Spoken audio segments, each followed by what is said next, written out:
Alors, non, pas de répercussion sur la séance pour la ponction rétrograde du site artère. Il n'y a pas de répercussion, dans la mesure où vous ponctionnez bien votre veine en aval du site artère. Quand je dis en aval, c'est dans le sens de la circulation du sang, bien entendu, à une distance suffisante. Et les distances s'évaluent par rapport à l'extrémité de l'aiguille ou du cathéter. C'est-à-dire qu'en fin de compte, si vous avez un segment veineux de 10 cm à ponctionner, vous pouvez ponctionner vos deux aiguilles ou cathéters dans le même sens, donc dans le sens du flux, et votre distance au niveau de l'insertion cutanée sera la même au niveau des extrémités. Si vous ponctionnez l'aiguille artérielle ou le cathéter artériel en rétrograde, la distance entre les extrémités, bien sûr, sera plus grande que les points d'implantation dans le tissu cutané. Donc lorsqu'on a un segment veineux qui est trop court, pour assurer une bonne distance entre les deux sites de ponction, au moins 5 cm, oui, vous pouvez ponctionner en rétrograde pour éloigner les deux extrémités des aiguilles, pour éviter la recirculation. Ça, vous connaissez. Mais bien entendu, attention aux ponctions rétrogrades du site artériel. Si on n'est pas trop loin de l'anastomose, attention à ne pas aller abîmer l'anastomose. Voilà. Moi, j'ai une autre question à poser à Mme Ferrantis. Si on ne dispose pas d'un écogramme pour les ponctions éco-guidées, donc à quel rythme on procède au changement des sites de ponction? C'est bien de dire aux infirmiers, c'est bien de changer les points de ponction, les points de ponction, mais on aimerait bien savoir le rythme et la période à respecter. Alors, l'idéal, c'est à chaque séance, en échelle de corde.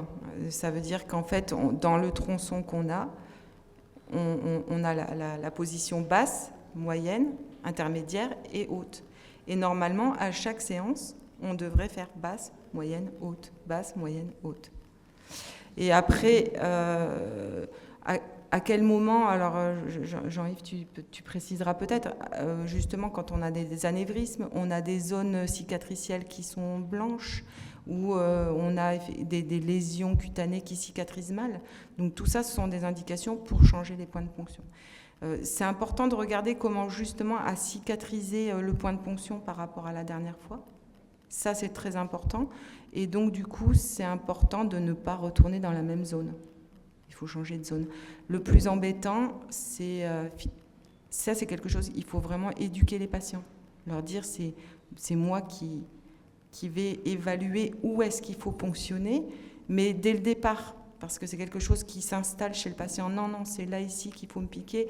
Voilà, c'est une phobie, oui, bien sûr. Et du coup, c'est vrai que c'est important et c'est un travail d'équipe. C'est que tout le monde doit avoir les mêmes conduites, c'est vraiment quelque chose qu'il faut partager entre vous en équipe. On change les zones de ponction à chaque dialyse. Par rapport à la ponction, le débit de la pompe en rapport avec le calibre des aiguilles. Oui. Les débits sanguins extracorporels chez nous, entre 350 et 400 millilitres minute. D'accord ? Parfois, on va baisser. On a des patients qui sont en dialyse longue, c'est-à-dire la définition de la dialyse longue, c'est plus de 6 heures. Donc ce sont des patients qui dialysent entre 7 heures et 8 heures. Ils sont de nuit. Pour eux, ils font 3 fois 7h30 ou 3 fois 8 heures. Pas besoin de tourner à 400 millilitres minute. On va baisser le débit. Ils sont dans d'autres situations qu'une dialyse classique. Ils ont une surveillance moindre et ils dorment. Ils font leur dialyse, voilà. Là, on va baisser. Sinon, c'est 350 à 400. Pareil pour des cathéters. Et bien entendu, il va falloir adapter le calibre de l'aiguille pour que les pressions sur la ligne artère et les pressions sur la ligne veineuse nous permettent de dialyser sans alarmer le générateur. Donc on va commencer à ponctionner avec des 16 gauges. Et puis ensuite, on va monter en calibre avec du 15. Et rarement, on arrivera à du 14 gauche. Mais parfois, on aura des patients de 120, 130 kg sur des séances classiques où on ne va pas pouvoir excéder 5 heures de dialyse parce que ce n'est pas possible avec le fonctionnement des salles. Et donc, eux, on va leur mettre un rein de 2 mètres carrés 50, grande surface. On va essayer de les faire tourner à 450 et donc on va ponctionner avec de la 14 gauche parce qu'ils ont un poids corporel trop élevé, un volume de distribution à nettoyer trop élevé et il faut qu'on fasse tourner 120 kg, il faut qu'on ait au moins 120 litres de sang qui soient nettoyés. Vous le savez, hein, le volume de sang traité, au moins l'équivalent du poids sec pour avoir une KT sur V qui est au ras des pâquerettes, 1.1, d'accord? Donc là, oui, on veut aller vite et il nous faut des gros calibres. Au-delà de 450 millilitres minute, les études ont montré que ça ne servait plus à rien. L'épuration du sang du patient est reliée au débit sanguin de manière linéaire. Je tourne à 200, je tourne à 400, je vais épurer 2 fois plus. Au-delà de 400, on a un aplatissement de cette relation qui fait qu'il faudrait tourner beaucoup plus vite avec le débit sanguin pour gagner très peu de qualité d'épuration. Donc c'est très linéaire jusqu'à 400, au-delà ça ne sert plus à rien. Les Suisses tournent avec des débits qui sont au-delà de 400, mais ça ne sert plus à rien. On a des patients qui vont aussi développer des signes d'intolérance de la fistule, puisque la fistule est quelque chose d'anormal, concret dans le corps. Donc on fait une toxicité locale, on a pu voir sur les photos, les anévrismes, les cicatrisations, une toxicité régionale sur la main et une toxicité générale sur le cœur. Le débit de fistule vient s'impacter sur le débit cardiaque.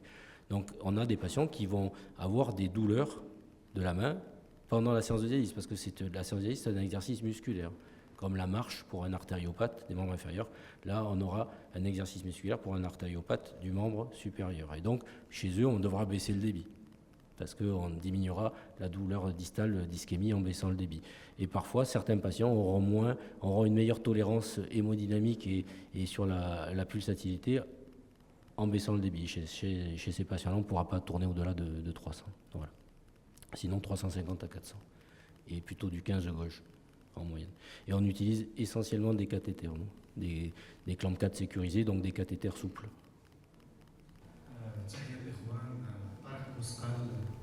من سونتر التأمين. أول حاجة غنوجه تحية للدكتور مسفر على الإشراف ديال هذا الأتولي والدكتور هشيم. Merci Monsieur Bosque. Merci beaucoup pour l'explication. Merci Madame. Donc ma question c'est ملي كنبغيو نبونكسيونيو une femme, lors de ponction d'une femme, est-ce que les aiguilles en bas ou en haut? C'est ça la question. Ah, le biseau. Le biseau. Le biseau de ponction. Oui. Alors, pour ponctionner n'importe quel tissu, biseau en haut et pointe en bas, c'est là où ça rentre le mieux. Surtout si on a besoin d'avoir une incidence de ponction très faible. On parlait de 30 degrés tout à l'heure, c'est très faible. Quand on arrive à 30 degrés, c'est ça. Hein. Donc, si on veut que l'aiguille rentre de suite dans le tissu cutané, même si on tend la peau, il ne s'agit pas juste de mettre le garrot pour que la veine soit tonique, il faut fixer, il faut tendre la peau. C'est avec le biseau en haut et la pointe en bas que ça rentrera le mieux. Mais, quand vous faites votre mouvement de ponction à l'aiguille métallique, donc j'ai bien compris, vous avez ce mouvement de ponction et puis de cathétérisation dans le même temps où vous avez un changement d'angle que vous réalisez tous.